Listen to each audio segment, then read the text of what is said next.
Salut à tous et j'espère que vous allez bien. On se retrouve aujourd'hui sur une nouvelle vidéo sur le nouveau plugin de Nitro 4D, Nitro Mo Fracture. Donc qu'est-ce que Nitro Mo Fracture? Nitro Mo Fracture est un plugin qui est exclusif à Cinema 4D R18 et qui est une sorte de Nitro Blast amélioré qui va vous permettre d'utiliser le Mo Fracture et de décupler les possibilités que vous allez pouvoir avoir. Alors je vous invite à aller regarder les tutos officiels et aller vous renseigner sur tout ce qu'il est possible de faire, puisqu'aujourd'hui on va voir une application directe de ce plugin. Donc aujourd'hui je ne fais pas un tuto sur les diverses options de ce plugin, puisqu'il y a déjà un tuto réalisé par le créateur lui-même, ce qui serait donc débile de faire exactement de la redite. Donc si ce plugin vous intéresse, allez vous renseigner, allez voir sur la page ce qu'il est possible de faire et n'hésitez pas à aller sur la chaîne YouTube de Nitroman 2010. Donc c'est sur cette chaîne là que vous allez trouver tous les tutos qui sont relatifs aux plugins qui sont développés sur le site Nitro 4D. D'ailleurs, allez faire un tour sur le site Nitro 4D. Il y a énormément de plugins super cool et beaucoup qui sont gratuits. Je profite de ce début de vidéo aussi pour faire passer un petit message, puisque vous l'avez peut-être remarqué, il y a beaucoup de vidéos qui circulent à propos de ça sur YouTube, mais les politiques ont changé. Maintenant, le référencement des vidéos se fait par rapport au taux d'interaction et au nombre de likes sur les vidéos. Donc si les vidéos vous plaisent et que vous voulez soutenir la chaîne, voilà, c'est très con parce qu'on est obligé de mendier, mais je vous invite à laisser un like et un commentaire, même si ça ne veut rien dire. Ça va nous permettre tout simplement d'avoir un meilleur référencement dans les vidéos, puisque là on a 10 000 abonnés et avec le nouvel algorithme, j'ai l'impression qu'on fait les mêmes scores que quand on en avait 2000. C'est absolument catastrophique. 400, 300, 200, 200 vues, alors qu'il y a de plus en plus de gens qui s'abonnent.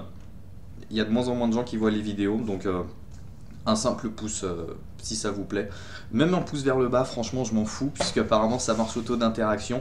Donc laissez une interaction si ça vous plaît. Deuxièmement, si vous voulez vous tenir au courant de l'actualité et des sorties des vidéos, puisque YouTube ne notifie plus trop si vous êtes abonné, je vous rappelle qu'il y a maintenant en ligne le site mdcommunity.net. Sur le site mdcommunity.net, vous avez des grosses formations qui sont réunies dans l'onglet tutoriaux. Vous avez un shop et maintenant désormais sur le blog, je vais poster donc les grosses news et aussi comment dire, et aussi les nouvelles vidéos YouTube. Donc si vous voulez voir s'il y a des nouveaux tutos YouTube qui sont sortis, n'hésitez pas à aller sur la section blog.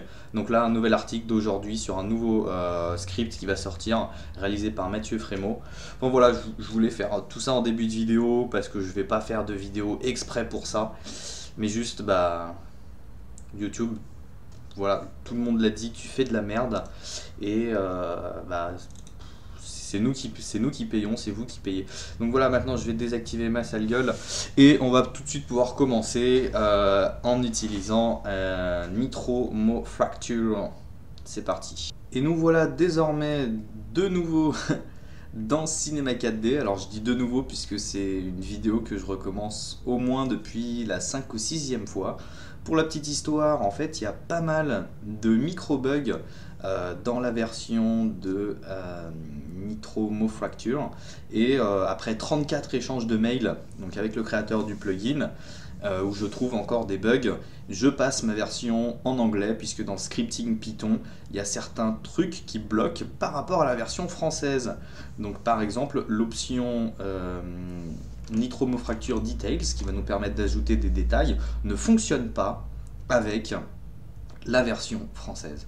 Donc je passe mon Cinema 4D en anglais.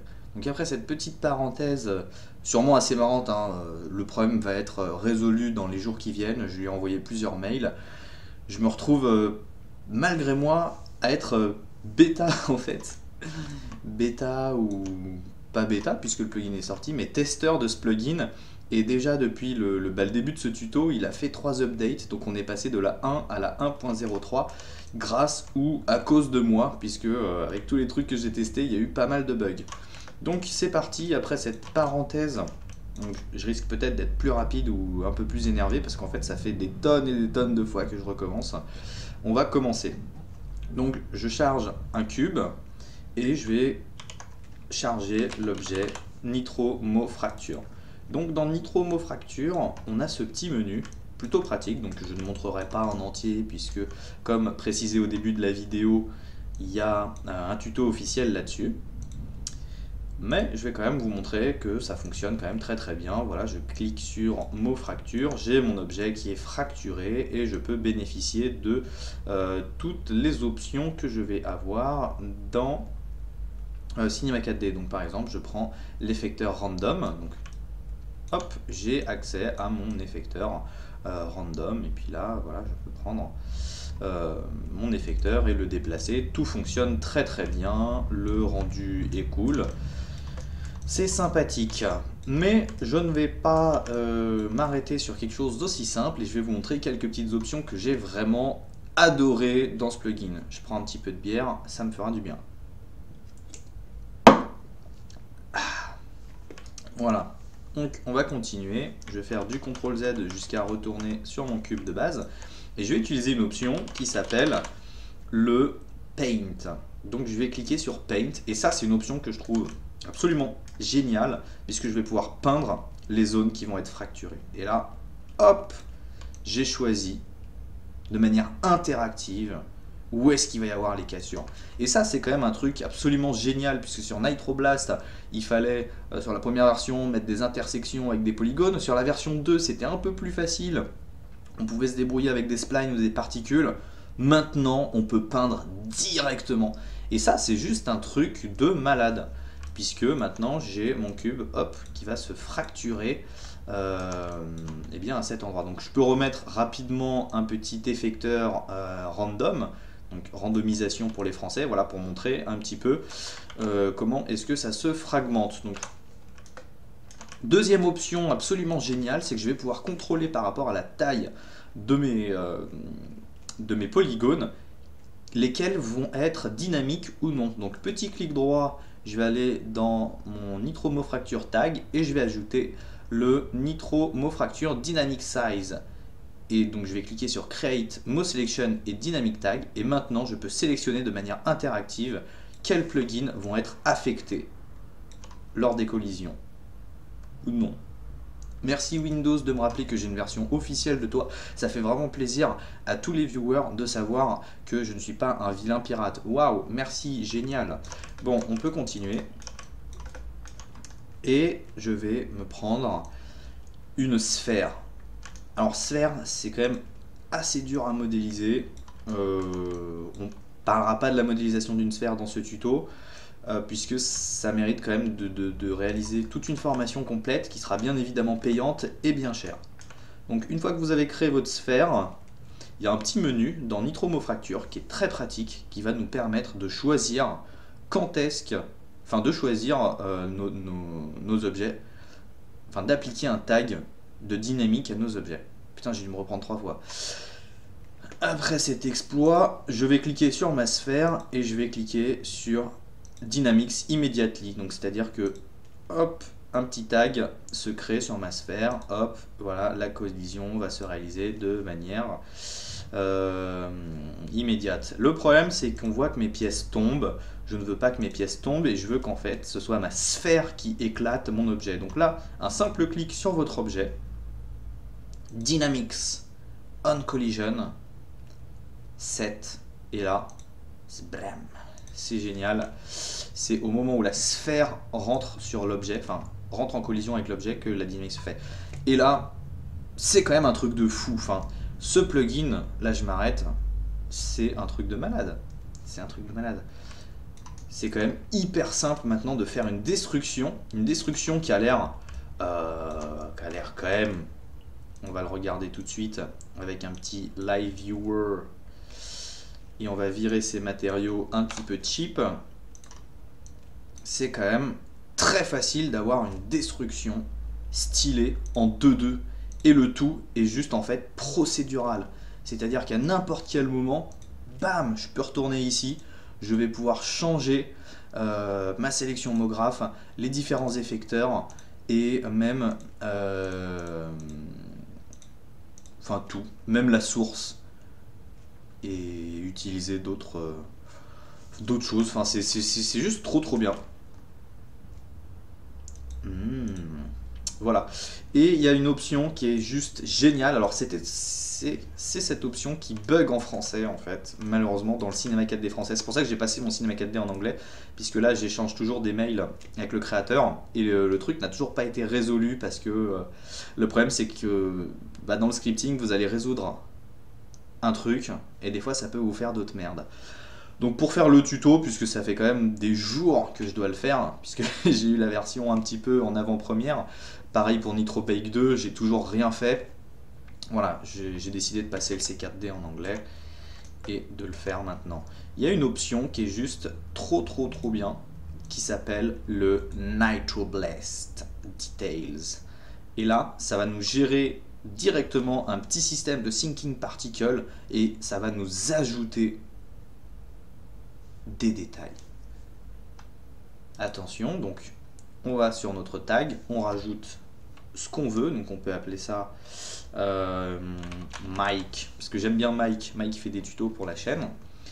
Je clique sur Create, et maintenant si je relance ma simulation, je vais avoir toutes ces micro-pièces de détails qui vont être créées en plus. Et là je relance le rendu, et c'est juste trop fou. J'ai rajouté un niveau de détail supérieur à l'aide d'un système de Syncing Particle de ouf. Donc là, en fait, il me link un clone qui est directement en mode d'extension Syncing Particle. Alors comme je suis passé en anglais, je ne vais pas forcément connaître tous les termes. Il nous a créé une petite liaison. Et si je vais dans Simulate Syncing Particle, automatiquement, il m'a créé un petit système, etc.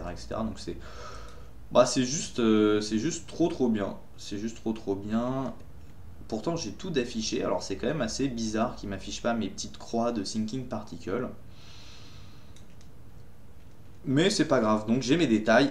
Et sur le tag, je peux aussi contrôler la taille de ces petites pièces, la taille minimum, la taille maximum. Enfin, il y a vraiment trop d'options. Et c'est génial. Et donc là, je me suis créé quand même une destruction qui est plutôt cool. Donc on en a fini pour le moment avec MoFracture. Et peut-être qu'on va maintenant se pencher sur faire un petit rendu. Donc j'utiliserai Octane Render.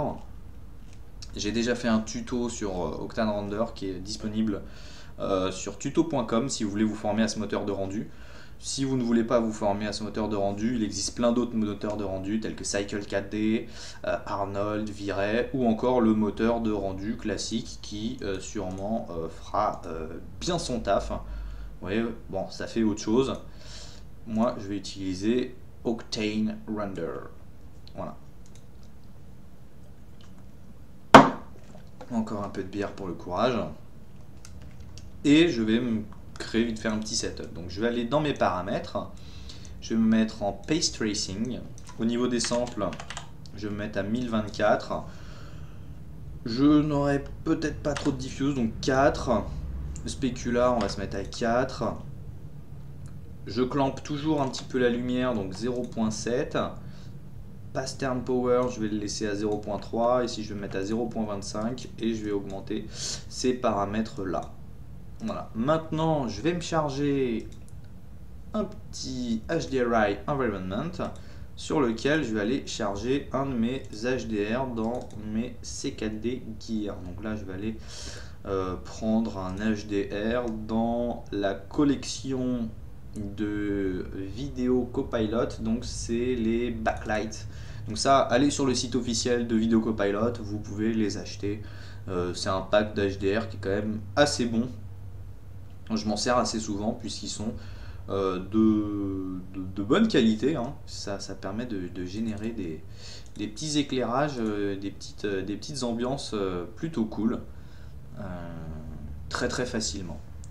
Donc là, voilà, on a notre petit détail. Je peux même laisser l'HDR. Et ce que je vais faire maintenant, c'est que je vais peut-être je vais peut-être travailler un matériau ou ajouter un matériau, puis on ajoutera un petit peu de depth of field et on va faire un rendu.